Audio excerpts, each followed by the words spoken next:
And it's over to our special segment, Beyond Newsroom. Adhya Juneja, who will give us all the insights in the world of business, is joining me here in the newsroom. Miraj Shah gives us the buzz from the tech world. And Athira Shashidharan, who will get us all the updates from the world of sports. They're all joining us here. One by one, they'll start. We begin with you, Adhya, for the market updates. Over to you. Well, thank you so much, Shivan.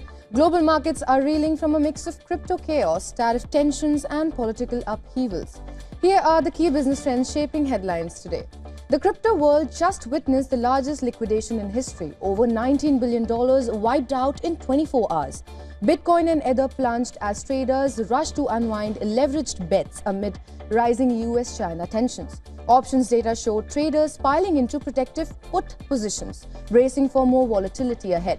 Analysts say this crash was 9 times bigger than the February 2025 slump and 19 times larger than the FTX collapse. Still, some see a silver lining. The sell-off may have flushed out excess leverage, setting the stage for a more stable rebound. And from crypto fallout to China's counterpunch, Beijing has hit back at US trade restrictions. The country has sanctioned 5 American units of South Korea's Hanwha Ocean, one of the world's biggest shipbuilders. The move escalates maritime tensions after Washington curbed China's shipbuilding ambitions. Chinese authorities are also warning for further retaliatory measures, with new curbs already hitting US-owned ship docking in China. The dispute comes as 80% of world trade moves by sea, raising fears of a broader global trade disruption. Hanwha shares plunged as much as 8% in Seoul, while Asia's shipping and tech stocks extended losses.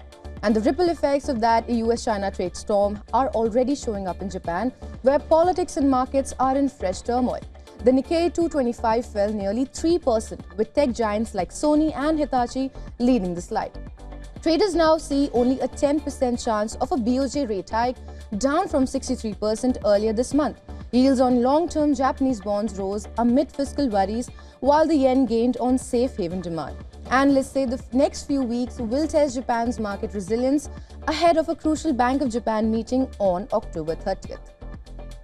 Well, this is it from the world of business. Now for all the tech updates, it's over to you, Miraj. Thank you, Adhya. Now, Google will invest over $15 billion over the next 5 years to build an AI data center in Andhra Pradesh. The 1 gigawatt campus in Visakhapatnam will be the largest AI hub that Google has invested in outside of the US. A formal agreement is expected later today. Now, Microsoft and Amazon have already poured billions into building data centers in India. It's a key growth market in which nearly 1 billion users access the internet. Google has committed $85 billion this year to build out data center capacity. Now, big tech companies have been splashing out to build new data center infrastructure as they compete to fill booming demand for AI services. From Europe, law enforcement agencies have busted a massive online fraud ring. European authorities have shut down over 1,400 illegal trading websites in Eastern Europe. Now, in a major cyber fraud crackdown called Operation Heracles. Now, these sites tricked investors into transferring large sums through fake brokers, many of whom operated through overseas call centers. For many victims, it took months to figure out that money was not being invested.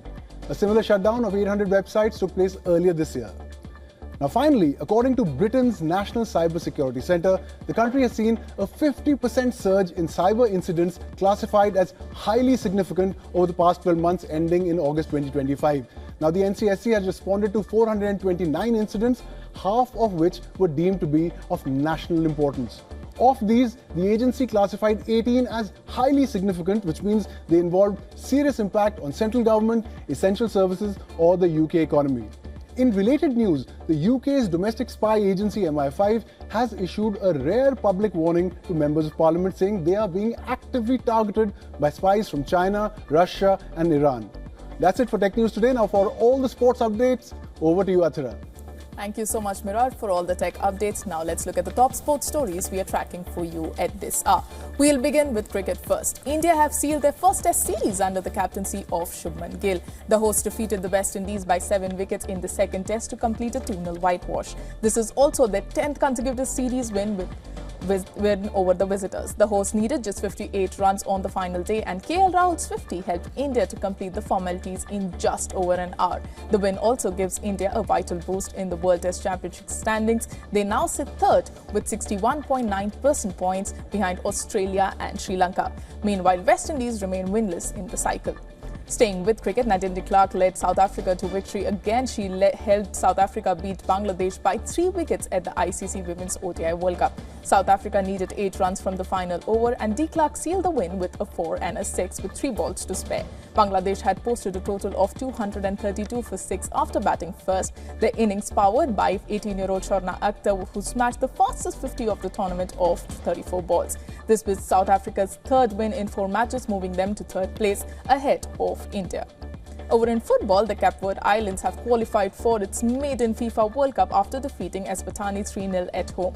The island nation is second smallest country to qualify for the tournament. They have a population of approximately 525,000. Cape Verde tops Group D with 23 points in 10 matches. It has won 7, drawn 2 and lost just once. Iceland, who featured at the 2018 World Cup in Russia, is the only country with a smaller population to qualify for the global showpiece.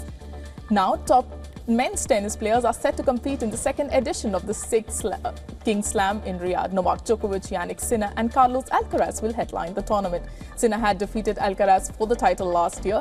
The tournament will offer a total prize of $13.5 million, same as the last year. Each player will get $1.5 million just for playing, and the winner will get an extra $4.5 million, making it a total of $6 million. The prize is higher than any Grand Slam, including the 2025 US Open, where Alcaraz won $5 million.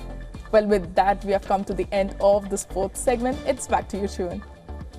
Thanks so much, Athira, Adya and Miraj for getting us all those updates. That's a wrap on this bulletin. The WION team will be back with you after a very short break. Stay with us. News and updates continue on the other side.